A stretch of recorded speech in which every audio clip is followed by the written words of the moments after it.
ఎన్నికలకు Telangana high court green signal ఇచ్చింది. నిజామాబాద్ స్వతంత్ర ఎంపీ అభ్యర్థుల పిటిషన్పై హైకోర్టులో ఇవాళ విచారణ జరిగింది. ఎన్నికలపై స్టే ఇవ్వలేమని హైకోర్టు తేల్చి చెప్పింది. ఎన్నికల ప్రక్రియలో జోక్యం చేసుకోలేమని తెలిపింది. తదుపరి విచారణను కోర్టు 2 వారాలకు వాయిదా వేసింది.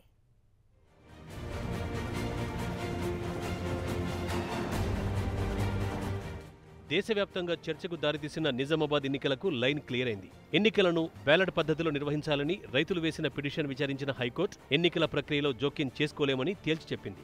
దీంతో ఇప్పటిదాకా ఈ ఎన్నికపై ఉన్న ఉత్కంఠ ధర్మాసనం తీర్పుతో వీడింది.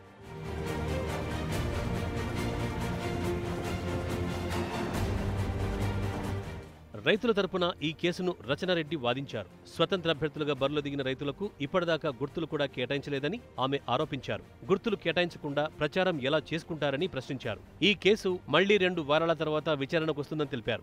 ఈసీ నిర్లక్ష్య ధోరణిపై తమ పోరాటం కొనసాగుతుందని చెప్పారు. The Honorable Court has recognized the importance of the constitutional validity of the questioning and Representation of People's Act and Conduct of Election Rules Law. Unna 2 important rules relating to nomination process as well as allotment of symbols and the timing of allotment of symbols constitutional validity మీద 2 weeks లోగా ఇంటానని చెప్పింది. పసుపు ఎర్రజొన్నకు మద్దతు ధర ప్రకటించాలనే డిమాండ్ను ప్రభుత్వం పట్టించుకోకపోవడంతో లోక్సభ ఎన్నికల్ని రైతన్నలు అస్త్రంగా ఎంచుకున్నారు. నిజామాబాద్ నుంచి 185 మంది అభ్యర్థులు పోటీలో ఉండగా వారిలో 176 మంది రైతులే ఉన్నారు.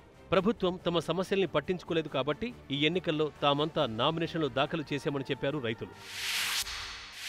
మొట్టమొదటిసారిగా మరి ఇట్లాంటి ఎలక్షన్ను మేము ఫేస్ చేస్తున్నాము. ఖచ్చితంగా బ్యాలెట్ సిస్టమ్ అన్నారు, తర్వాత ఈవీఎంలు అన్నారు, మళ్ళీ M2 మిషన్స్ అయితే మరి ఇప్పటివరకు కండక్ట్ చేశారు. కానీ M3 మిషన్స్ అనేటువంటిది దేశ చరిత్రలోనే ఫస్ట్ టైము. ఇంతమంది రైతులు మరి ఎడ్యుకేషన్ లేక మరి వాళ్ళ మద్దతు ధరల కోసం పెట్టిన పెట్టుబడి రాలేదనే ఒక ఆక్రోశంతో మరి ఇవాళ నిజామాబాద్ పార్లమెంట్లో మరి నిలిచిన రైతులను కూడా ఇంత చిన్న చూపు చూస్తుంది election commission of India, election commission of Telangana.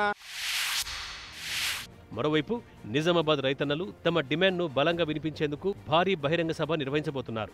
ఆర్మూర్లో మంగళవారం రైతుల ఐక్యత సభ నిర్వహించేందుకు ఏర్పాట్లు చేస్తున్నారు. రైతులు, రైతు కుటుంబాల సభ్యులు స్వచ్ఛందంగా తరలిరావాలని కమిటీ నేతలు కోరుతున్నారు.